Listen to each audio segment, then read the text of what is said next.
यह कहानी उन 4 दोस्तों की है जिनके साथ कुछ ऐसी घटना घटी कि जिनसे उनका पूरा जीवन ही बदल गया। तो आइए जानते हैं कि ऐसा तो क्या हुआ था। मुंबई शहर की रहने वाली प्रिया शर्मा ने अपने 3 दोस्त रवि, साहिल और विजय के साथ शिमला जाने का प्लान बनाया था। वो सब शिमला जाने के लिए एक बस में बैठ गए और कुछ ही देर में प्रिया सो गई। अचानक प्रिया की नींद खुल गई तो उसने देखा कि बस में कोई भी नहीं था, बस का ड्राइवर भी नहीं था और बस अपने आप ही चल रही थी। उनके सारे दोस्त भी बस में नहीं थे। यह सब देखकर डर के मारे प्रिया जोर जोर से चिल्लाने लगी। अचानक उसे ऐसा लगा कि कोई उसके पीछे खड़ा है। जब उसने पीछे मुड़ के देखा तो वहां पर एक स्त्री बैठी हुई थी। उस स्त्री का पूरा चेहरा जला हुआ था। ऐसा लग रहा था कि किसी ने उसके चेहरे पर एसिड फेंका हो। ऐसा भयंकर चेहरा देखकर प्रिया ने चिल्लाना शुरू किया और अचानक प्रिया की नींद उड़ गई। वो एकदम डरी हुई और पसीने से पूरी भीग गई थी। पास में बैठे हुए विजय ने पानी की बोतल दी और बोला, शायद तुमने कोई सपना देखा होगा।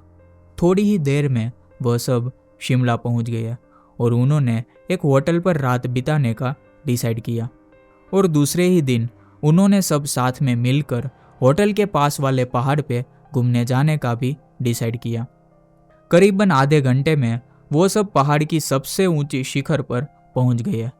वहीं से नीचे देखने पर घने लीलेछम पेड़ पौधे काफी सुंदर दिख रहे थे। विजय और रवि भी देखने लगे लेकिन उन्हें कोई भी नहीं दिख रहा था। तो विजय और रवि ने साहिल को बोला कि तू पागल हो गया है क्या?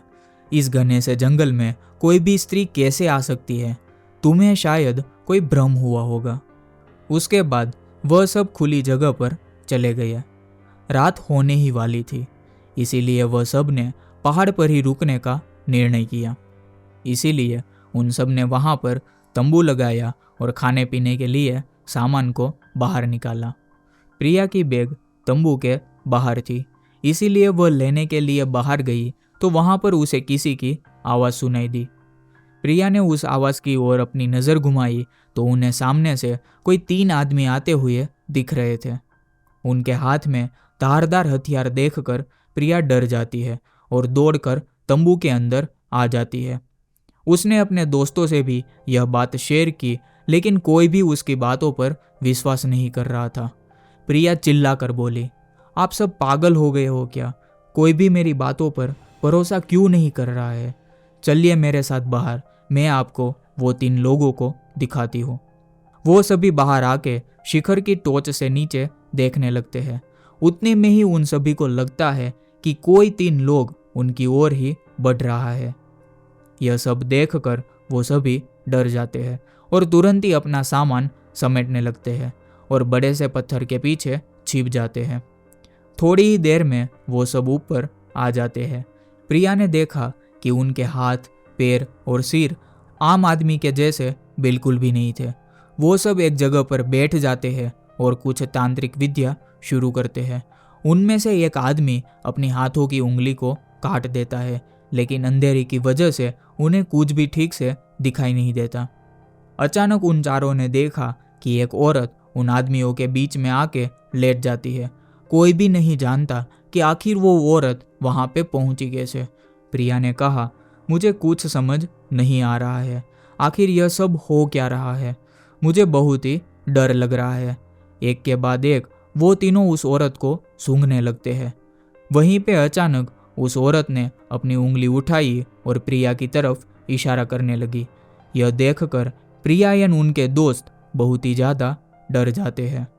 वो तीनों उस औरत को छोड़कर प्रिया की ओर बढ़ने लगते हैं।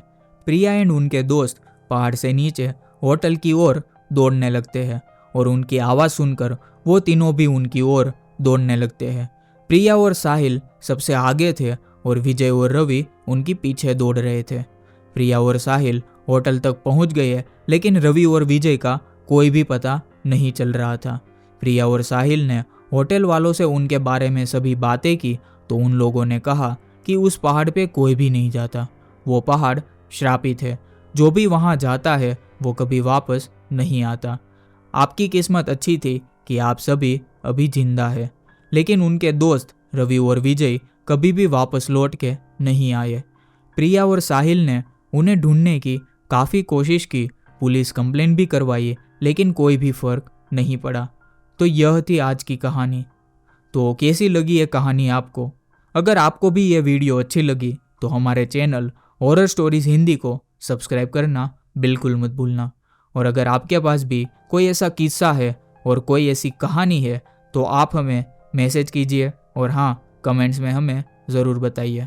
Bye bye and take care.